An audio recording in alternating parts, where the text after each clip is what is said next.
KPK menetapkan Syahrir Sabirin sebagai tersangka dalam proses OTT kemarin. 13M, 13M. Ini yang menjadi OTT-nya. Bagaimana menurut kalian?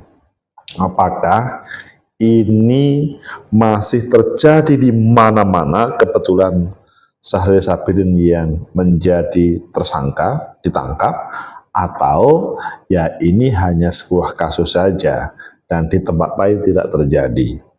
Dan bagaimana tentang di kementerian di RI? Menurut analisis saya,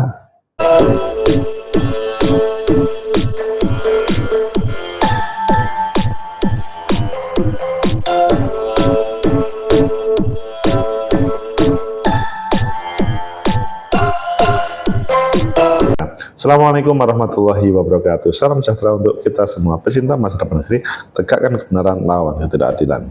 Syahrir Sabirin sangat famous sebagai gubernur, namun beliau akhirnya harus menjadi tersangka KPK. Sesudah kemarin kita dihebohkan dengan penangkapan atau OTT KPK di Kalimantan Selatan, gak tahunya sang gubernur menjadi tersangka.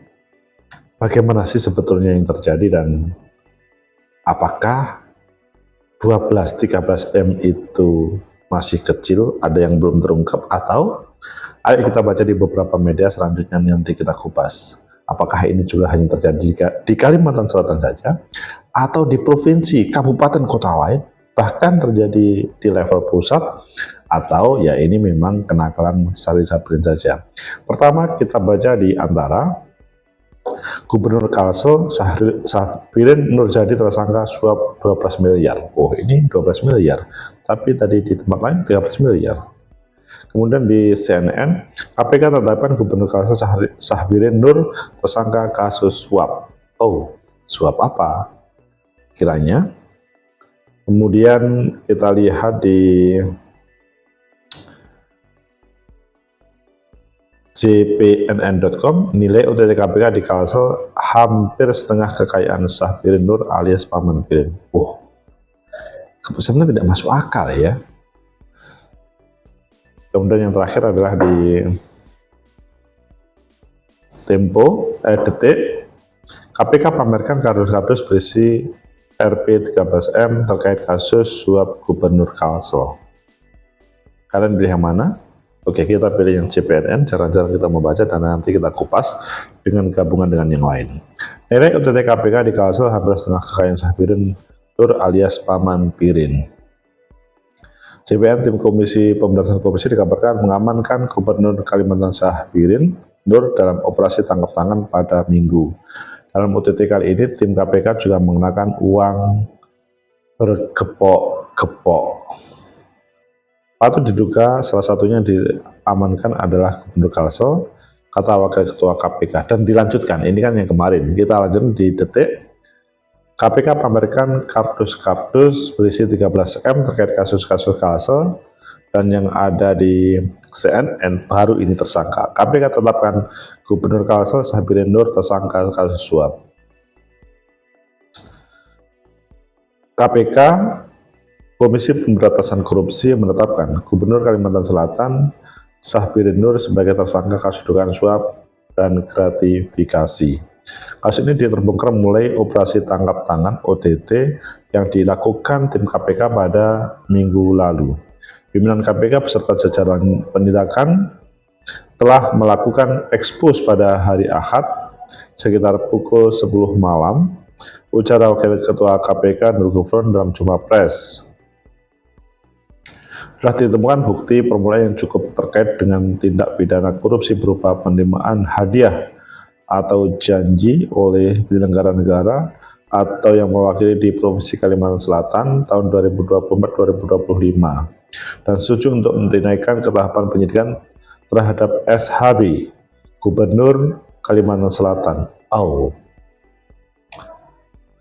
Paman Birin, sapaan akrabnya, disangkakan pelanggar pasal 12 huruf A, B, dan 11 atau pasal 12B Undang-Undang Tipikor Namun Sabirin belum berhasil ditangkap. KPK menyatakan masih terus melakukan pengejaran terhadap yang bersangkutan.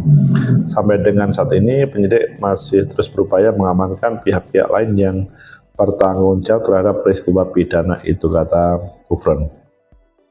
Selain Sabirin Nur, KPK juga menetapkan 6 orang lainnya sebagai tersangka. 2 diantaranya adalah Kepala Dinas Pekerjaan Umum dan Penataan Ruang PUPR Pemprov Kalsel Ahmad Solhan dan Kepala Bidang Cipta Karya Dinas PUPR Pemprov Kalsel Julianti Elia sebagai tersangka. Wush, Kepala Dinas PUPR.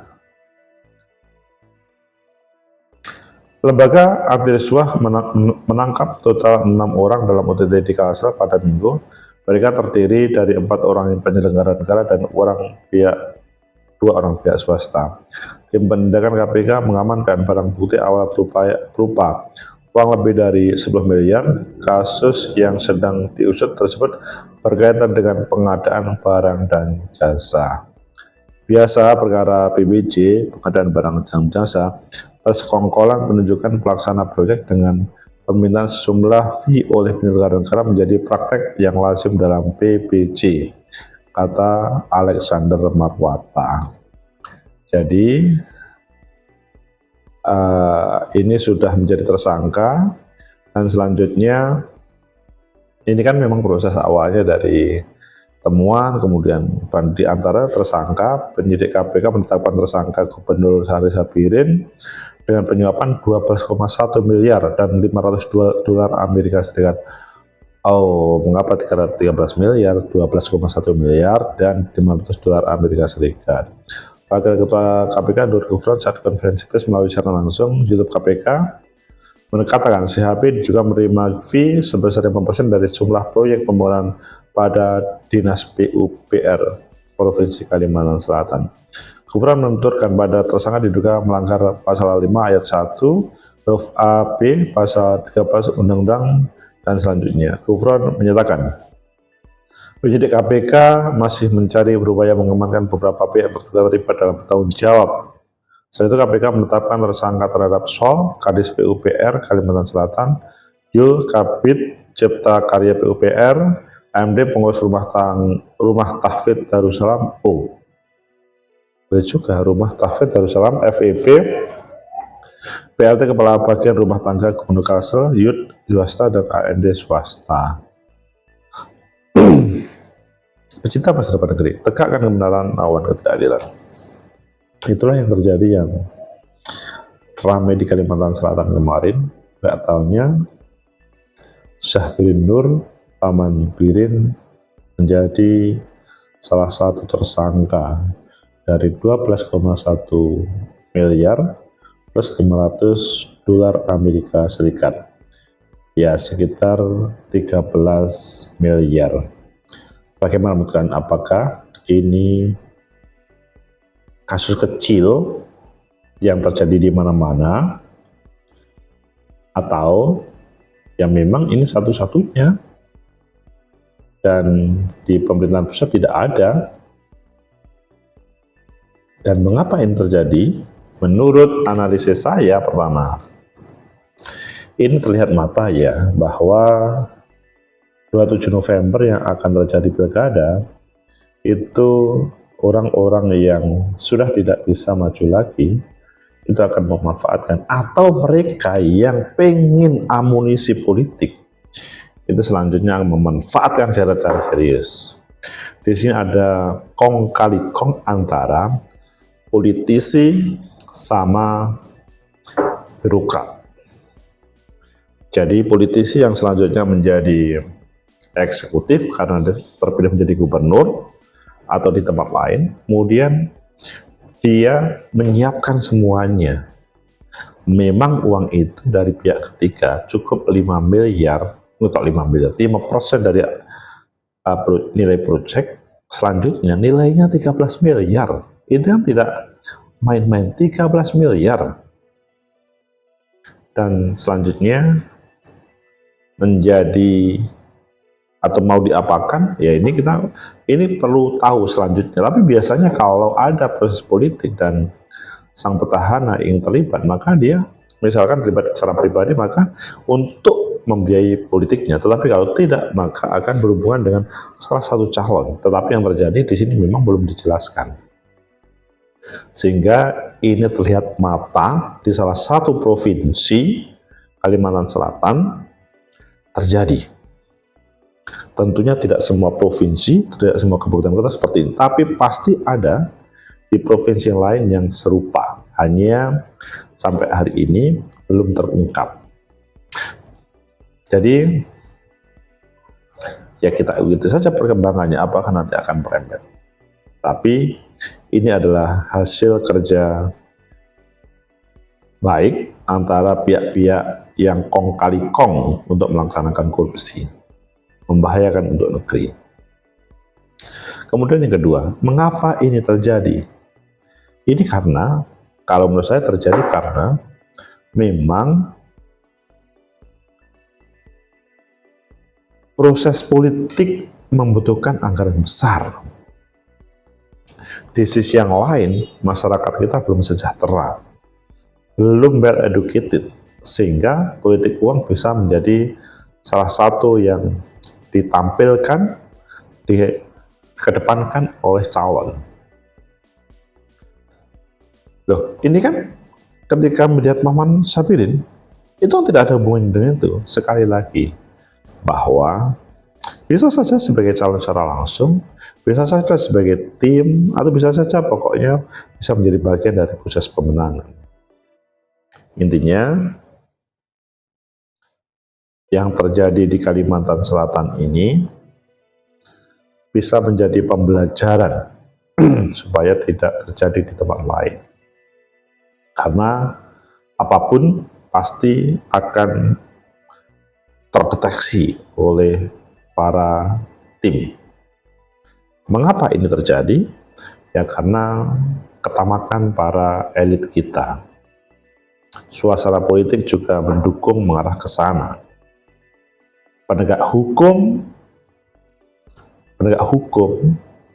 belum mampu untuk menghandle-nya. Memang ada kepolisian, ada kejaksaan, ada komisi pemberantasan korupsi, ada pengadilan tipikor. Ini memang masih butuh yang panjang ya. Hanya seharusnya orang-orang itu belajar dari berbagai kasus yang terjadi dan tertangkap oleh KPK. Seharusnya mereka selanjutnya sadar bahwa apa yang akan terjadi, bahwa apa yang mereka lakukan akan terendus oleh penegak hukum, salah satunya KPK. Sehingga semacam pembelajaran dalam proses politik, ya hati-hati dengan permainan uang. Kalau pengen selamat, menang itu penting, tetapi jangan sampai karena pengen menang menghindarkan dari keselamatan. Karena undang-undang pemilu itu melarang terkait dengan hal yang berhubungan dengan uang. Tapi itu masih dilakukan oleh beberapa orang. Kemudian yang ketiga, bagaimana solusi untuk hal ini? Kalau menurut saya,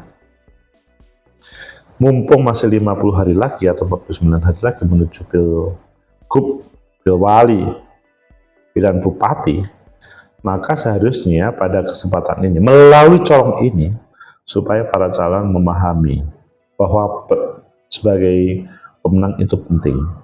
Tapi jangan sampai menjadi pemenang selanjutnya masuk ke tangan KPK, masuk di tangan KPK dan masuk penjara.